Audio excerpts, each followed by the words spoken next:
Roger, roger.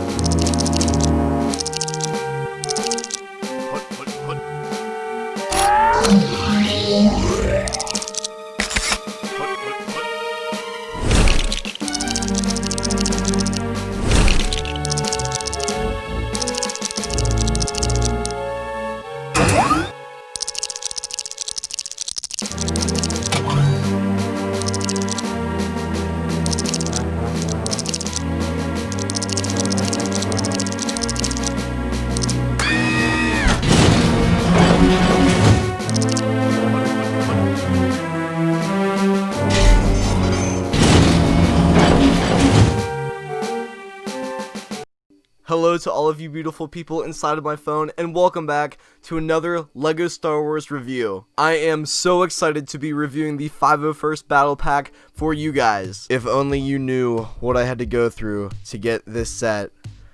And because of that, I will be putting up on the channel a vlog of me trying to find this set. But you know the ending already. I was successful. But the trials and tribulations of actually getting there are worth viewing. I actually ended up getting 2 of these sets, so actually this is another set.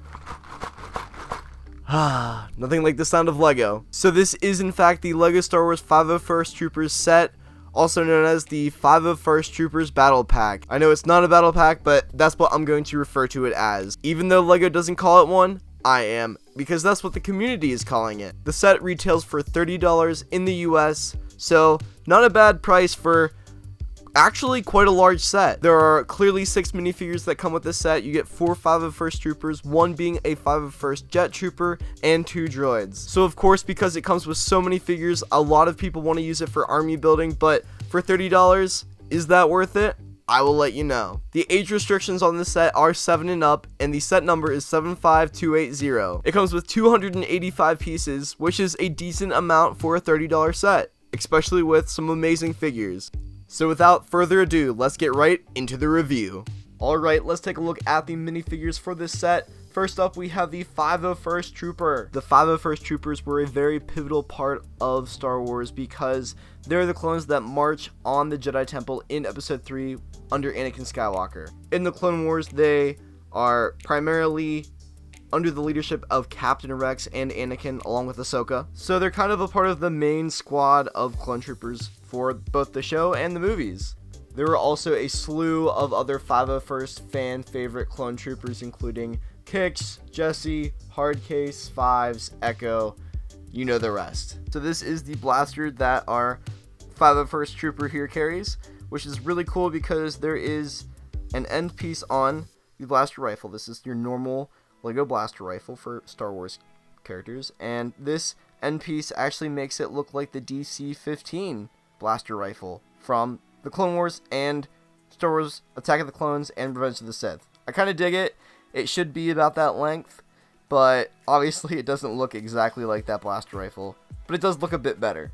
Here is a better look at the figure. Some beautiful printing from top to bottom, from head to toe. Love that toe printing. I love it so much. You have no idea. There's even printing on the top of the legs, as you can see, which is where the armor meets the cod piece. I love the cheek printing in the helmet as well. If we turn him around, this is how he looks from the back. Pretty nice back printing there. Obviously, we do not get any arm printing, unfortunately, but that's okay. There's plenty of printing on this figure anyways. And if we take his helmet off, there is some darker flesh tone that we have with these figures because, like I said in my AAT review, these are modeled after Tamara Morrison, who is a bit darker complected. So it is nicer to see LEGO have a more accurate representation of that character. There are 3 of this exact trooper that comes with this set. The 2 others come with a smaller version of their blaster rifle, which is fine. It's nice to have some blaster diversity within my LEGO. And of course, we have to do a comparison between this new 501st Trooper and the original 501st Trooper. So obviously there is a big difference for the printing on the torso and the back. The helmets also look very different. I don't think it's a different mold, I just think that the printing is different on these 2 figures. We obviously did not get cheek printing in the old helmet, but we do in the new, which is great. And if we take the helmets off of both figures, there's a big difference face printing wise as well. And this guy doesn't have toe printing, so I think we know automatically which the better figure is, right? We also get a 501st Jet Trooper with this set, which looks awesome. From far away, it kind of looks like Kix, or even an ARC Trooper, which is kind of interesting to me. I don't know why, maybe it's just the printing. Kind of reminds me of Echo on the top of the helmet. This was modeled after the Clone Wars version of this trooper, not the Star Wars Battlefront version of the clone, even though they look precisely the same. I just love the printing on the helmet all over on this figure. The chest piece, the leg printing, the toe printing, it looks great. He also does come with a jetpack, as you can tell, which is pretty darn cool. It comes in that nice dark blue color, which also matches the color of the arm. And this clone does come with a regular blaster rifle. If we take the blaster off of him, there is a better look at the printing on this figure. And of course, he does have that same headpiece as the other trooper. And if we remove the jetpack, here is the back printing for this trooper. Very nice. And there is only one of these in this set. And lastly, we get two B1 battle droids. Here is the back of the figure. You know how it looks. I swear that the B1 battle droid is the oldest LEGO design that they have never updated. Although I swear that the plastic used for this figure is different than the older models. Something about the coloration or the texture of these pieces feel a bit different than the older ones, so I think LEGO might be using a cheaper plastic to make these figures. So here we have the 501st Battle Pack in all of its glory, and it's time to take an actual look at the set itself, rather than just the figures, because ultimately the figures are probably the reason why you're getting this set, but the vehicles in this set are awesome as well, and we want to take a look at those. I'm going to show you what I like, what I don't like about both the AT-RT and BARC Speeder. So we're going to take our lovely 501st figures and droids away and take a look at the set itself. Let's actually examine the BARC Speeder. So here's a look at the set with the figure included on top of our BARC Speeder. Now it is a bit bigger than I had anticipated originally, which is great. It's a very good thing. There are honestly a lot of pieces with this set, and I didn't really anticipate that beforehand. So the primary feature of this BARC Speeder is really the stud shooter, so gotta give that a go. And you can see how easily that one flew. It went pretty far. I have no idea where the stud went, honestly. And the other one, yep, off into the unknown. Have no idea where it went. What do I think of stud shooters? Personally, I'm not the biggest fan. I would rather have a blaster looking like this than a stud shooter. It's more realistic, but I am an older fan and I can understand the playability factor for younger audiences. We have some cool detailing with blasters on the side here. You can actually take those off very easily, put it on a figure, have him carry around an extra blaster. These side fin pieces on the BARC Speeder that look like kind of ski shoes do go a full 360 degrees around in a circle, so fully rotatable. Not really a feature, but cool detailing. The way I think of it is if the BARC Speeder is going very, very quickly, these pieces to break would probably end up going like that, you know, stopping the BARC Speeder. This is fully aerodynamic, and then stopping the BARC Speeder. Perfect. If you're doing a stop motion animation with this set, just be aware not to touch this because you want them to be completely flat pretty much the whole time when you're doing that. If you bump them one wrong move, they will move around on you. The ski pieces on the front fully rotate as well in the same way, so I guess it's just added detailing, which is pretty cool. And of course, we do have our 501st Trooper at the controls of the BARC Speeder, and these controls do fully go up and down. These move around. They do often come off. That is my one complaint. It was really annoying for the stop motion animation to get those to animate correctly, but it is what it is. I am also one of the weird people that wants to keep the blaster with the trooper on the BARC Speeder, so you can also do that. Have him have one hand at the controls and the other one just kind of free floating there. Kind of looks like he's touching it, but he's not. But if I'm to take the blaster off, he can be fully at the controls, just like so. This is the underbelly of it. Like I said, guys, it is a larger build than I had anticipated, which is great. And of course, what would my review of this BARC Speeder be without a comparison of all my other BARC Speeders? So here we have the newest 501st Trooper BARC Speeder, and then all of the other BARC Speeders that we've gotten before. I probably am missing a BARC Speeder or two, but who's counting?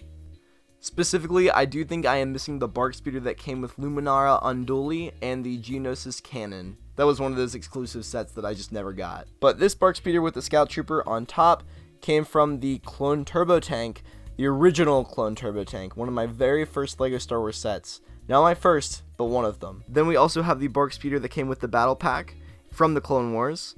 We have our BARC Speeder with Sidecar, which came with Obi-Wan Kenobi and, strangely enough, Captain Rex in the same set. The very rare Phase 2 Captain Rex. Love that figure. We have Commander Neo on his BARC Speeder, which came with the Battle on Seleucami set a couple years back.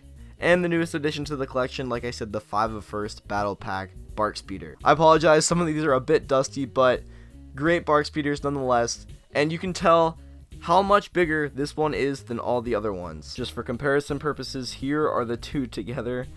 The Battle for Seleucami one and the 501st BARC Speeder. You can tell how much bigger this one truly is. Oddly enough, I would say that the 501st Trooper BARC Speeder and the BARC Speeder with Sidecar are the most similar, at least for the BARC Speeder portion of the BARC Speeder with Sidecar. So now it's time to take a look at the 501st AT-RT. Right off the bat, I just want to get into the big topic of interest, which is the cannon on the front of the AT-RT. Yes, it is extremely short, way too short for my taste. Which is funny because in the AAT set, the cannon on the top of that bad boy is just way too big. So they should have taken half of that cannon and put it on this one. Of course, what would the cannon be without it being a stud shooter?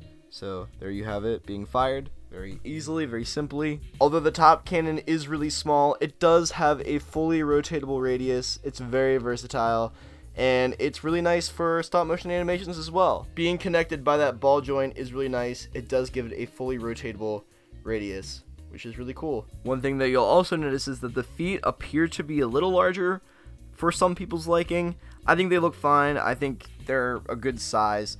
Typically in the Clone Wars, the feet on the AT-RTs are a bit big, but I think it looks good. There is some nice detailing on those.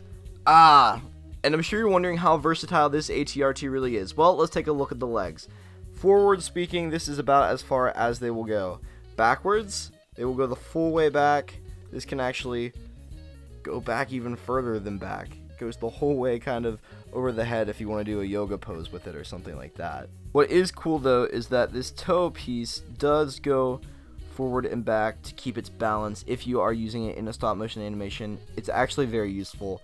I used it quite a bit for when I was doing my stop motion animation in this video of this set. I will admit it is very hard to make it look like it's walking in a stop motion animation, but if you can pull it off, it does look really cool. Let me know if you thought I did well. One thing that I did notice about this set is that it comes apart very easily. Like, this just comes off very, very simply. If you just bump it wrong, it will fall apart. Same with the feet. The feet easily fall apart just like that. It just doesn't feel like it's being held together by enough support. On the contrary though, the control piece that our clone minifigure sits at is very, very durable. That thing stays in there really, really well. Whereas on other AT-RTs or other vehicles, the control handlebars always come off. So that is a very good thing about this set. Also, gotta love a nice printed control piece right there. Beautiful. It is the same printed control piece on the AAT as well, at least one of them. On the backside of the AT-RT, there is room for binoculars here, which is really cool that this piece comes with the set. Very nice. And if you don't want to keep the blaster on the minifigure, you can always put it on this back piece on the other side as well. I'm so happy that LEGO thought of a place to put blasters on this set. I was saying in my AAT review, I wish they would have done that because the droids can't be holding their blasters if they are sitting in certain areas in that set, so I'm glad they included that option for our lovely AT-RT here. Some nice detailing on the side. This actually moves around, but you're supposed to keep it in probably the whole way, just because it's some nice detailing. I am not the biggest fan of the shield on this AT-RT. It is a little bendable, a little bit movable, but it does not look very good because it has so many gaps in it, and you don't want to put it in the whole way like that. It's just a bit too much. You want to keep it out just a little bit, but then you get these gaps. So I guess you can keep it in the whole way or move it around a little bit just to get it where you want it to be. Also, this back antenna piece does go down the whole way. Very flexible, but you really do want it to stay up the whole time. That's just how an AT-RT normally looks. And you can put it in multiple positions too. You can have it in this crouching position. If you want to make it look like it's running in a mock or on your shelf, you can easily just put the leg piece back. So you can have it more facing upwards. You can have it kind of sideways like that. You can really do what you want with it, and it is a very flexible set. Like I said though, when you are kind of moving it around, it does tend to fall apart. And of course, we have to do a comparison with our new 501st AT-RT with all the other AT-RTs that I have in my collection.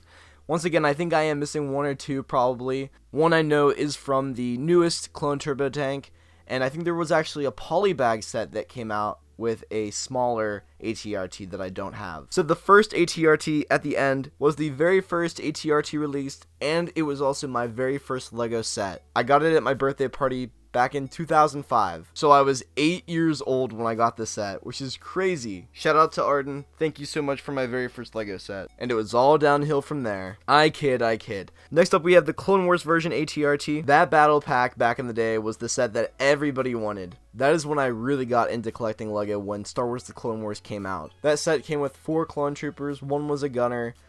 Such a great set. And this smaller AT-RT came with the Clone Wars version of the Clone Turbo Tank. That was the second Clone Turbo Tank that ever came out. And I do like this AT-RT. It's a bit smaller, but it's actually minifigure scale, just about. And then lastly, we have 2 of the 501st AT-RTs. This was the set that came with the very first 501st Trooper. And I have about 5 more of those sets in the box, still sealed, sitting on my shelf. I'm about to sell those some point soon, so please do check out when I put those up for sale if you want to grab one. But the reason that I bought those sets is because I was so excited that a 501st Trooper came out, and I was sure that everybody would want one. And then we have our newest addition to the AT-RT collection with our newest 501st Legion Trooper set. Obviously, these behemoths are a bit bigger than minifigure scale. I would have rather have gotten a smaller AT-RT with this set, but you know what? I am glad that it came with so many pieces. It's a plus. But on the downside, it's just not minifigure scale. It looks cool, you can do cool things with it, but it's not accurate to the movies. It's not really a complaint, it's more or less just an observation, and something that I think fans should just keep in mind if they're looking to buy this set. Also, once again, I apologize, these are a bit dusty. They've been sitting on my shelf for a long time. Now, before I get into my final thoughts with this set, there is one last thing to go over. And I think you probably know what that is. It is the biggest drawback to this set, and really any Lego Star Wars set in my opinion.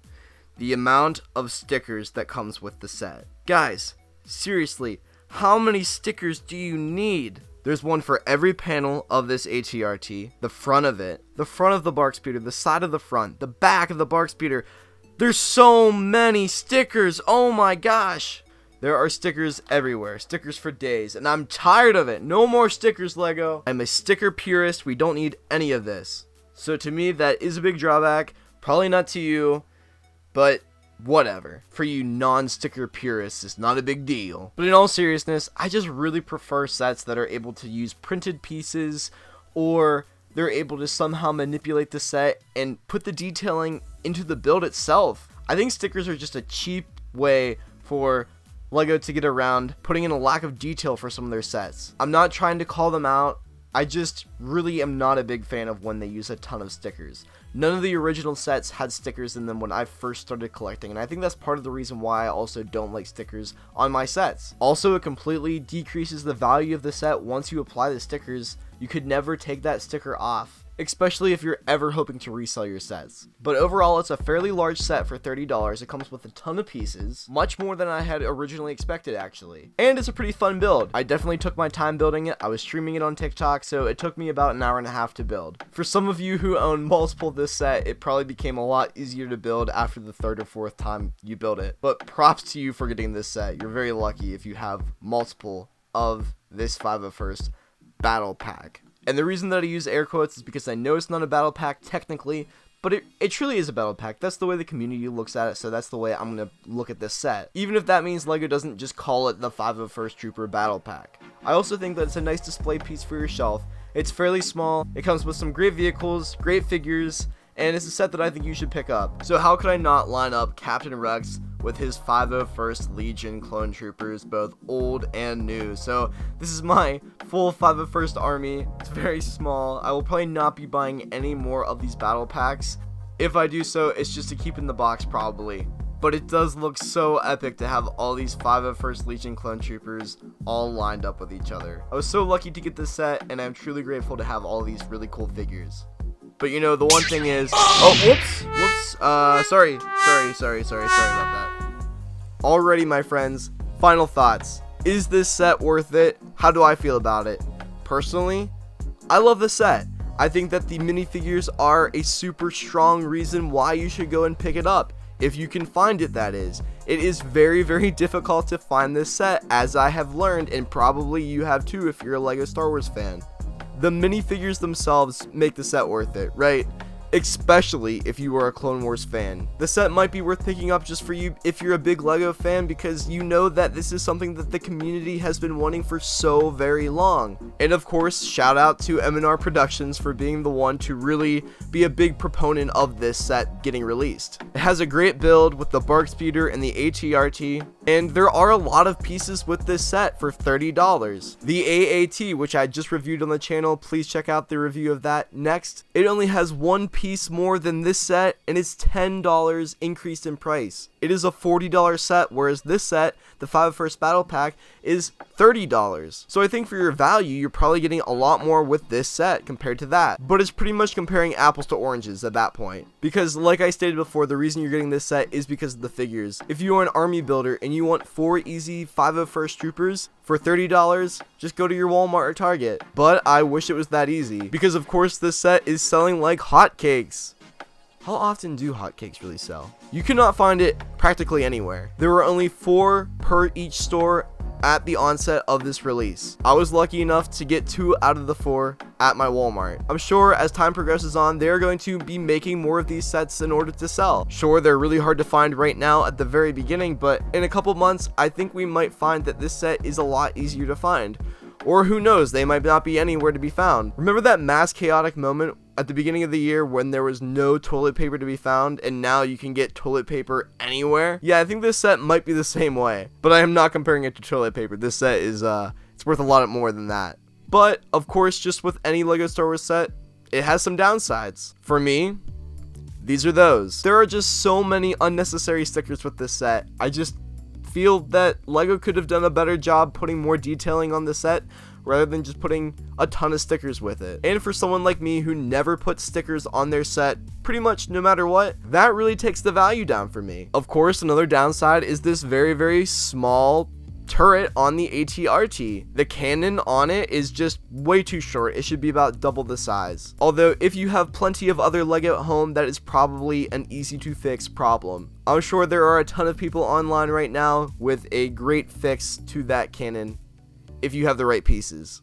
Overall, I think for $30 you are getting your value with this set.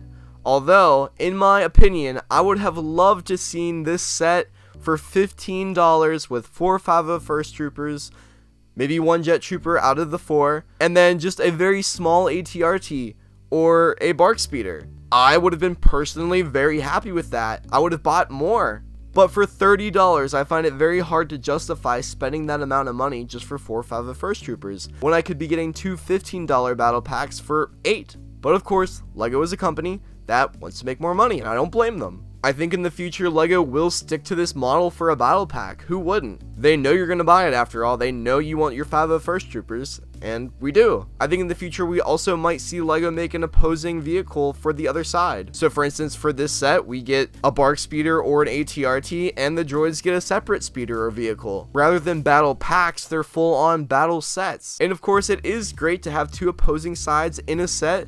It just increases the play value right there. Overall, I really do like this set. I'm a big fan of it. I think you should go pick one up, even just one to keep in the box, because I think the value of this set is going to go up exponentially. That is, if they don't make too many more of this same set.